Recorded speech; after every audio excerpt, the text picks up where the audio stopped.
ಶುಭೋದಯ, ನಮಸ್ಕಾರ. Welcome to YoYo Kannada. ಬನ್ನೀಗ ನೋಡೋಣ ಕರುನಾಡಿನ ಪ್ರಮುಖ 5 ಬ್ರೇಕಿಂಗ್ ನ್ಯೂಸ್ಗಳು.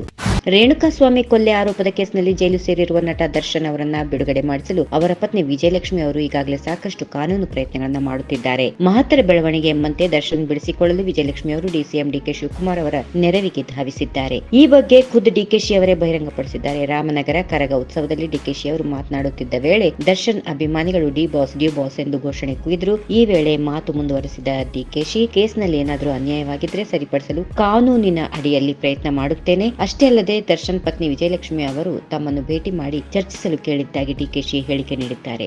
ಕರ್ನಾಟಕದಿಂದಲೇ ಆಯ್ಕೆಯಾಗಿ ಹೋಗಿರುವ ಕೇಂದ್ರ ವಿತ್ತ ಸಚಿವ ನಿರ್ಮಲಾ ಸೀತಾರಾಮನ್ ಅವರು ಮಂಗಳವಾರ ಮಂಡಿಸಿದ ಕೇಂದ್ರ ಬಜೆಟ್ನಲ್ಲಿ ರಾಜ್ಯದ ಯಾವುದೇ ಬೇಡಿಕೆಗಳಿಗೂ ಮನ್ನಣೆಯನ್ನ ನೀಡದೆ ಅತ್ಯಂತ ನಿರಾಶಾದಾಯಕ ಮಂಡಿಸಿದ್ದಾರೆ ಬಜೆಟ್ ಎಂದು ಮುಖ್ಯಮಂತ್ರಿ ಸಿದ್ದರಾಮಯ್ಯ ಟೀಕಿಸಿದ್ದಾರೆ. ಆಂಧ್ರಪ್ರದೇಶ, ಬಿಹಾರ ರಾಜ್ಯಗಳಿಗೆ ವಿಶೇಷ ಅನುದಾನ ಕೊಟ್ಟಿದ್ದಾರೆ. ಬೇರೆ ರಾಜ್ಯಗಳಿಗೆ ಯಾವುದೇ ಕೊಡುಗೆ ನೀಡಿಲ್ಲ. ಏಕೆಂದರೆ ನರೇಂದ್ರ ಮೋದಿ ಪ್ರಧಾನಿಯಾಗಿ ಉಳಿಯಬೇಕೆಂದ್ರೆ ಆ ರಾಜ್ಯಗಳ ಸಹಕಾರ ಬೇಕು. ಅದಕ್ಕಾಗಿ ವಿಶೇಷ ಅನುದಾನವನ್ನ ಕೊಟ್ಟಿದ್ದಾರೆ ಎಂದು ವ್ಯಂಗ್ಯವಾಡಿದರು.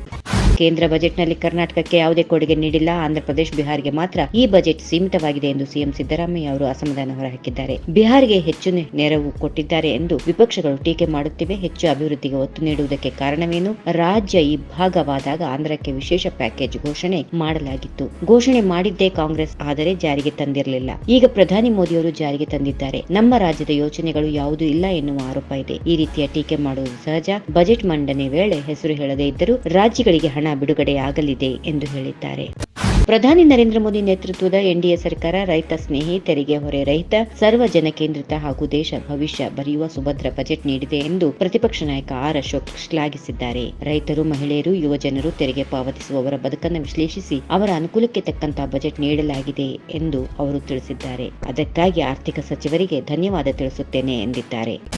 ನಕಲಿ ಪರಶುರಾಮ ಮೂರ್ತಿ ಸ್ಥಾಪಿಸುವ ಮೂಲಕ ಕಾರ್ಕಳ ಕ್ಷೇತ್ರದ ಶಾಸಕ ಸುನಿಲ್ ಕುಮಾರ್ ಹಿಂದೂಗಳ ಭಾವನೆಗೆ ಧಕ್ಕೆ ಉಂಟು ಮಾಡಿದ್ದಾರೆ ಎಂದು ಮಹಿಳಾ ಮತ್ತು ಮಕ್ಕಳ ಅಭಿವೃದ್ಧಿ ಇಲಾಖೆ ಸಚಿವರು ಹಾಗೂ ಉಡುಪಿ ಜಿಲ್ಲಾ ಉಸ್ತುವಾರಿ ಸಚಿವರಾದ ಲಕ್ಷ್ಮೀ ಹೆಬ್ಬಾಳ್ಕರ್ ಕಿಡಿಕಾರಿದ್ದಾರೆ.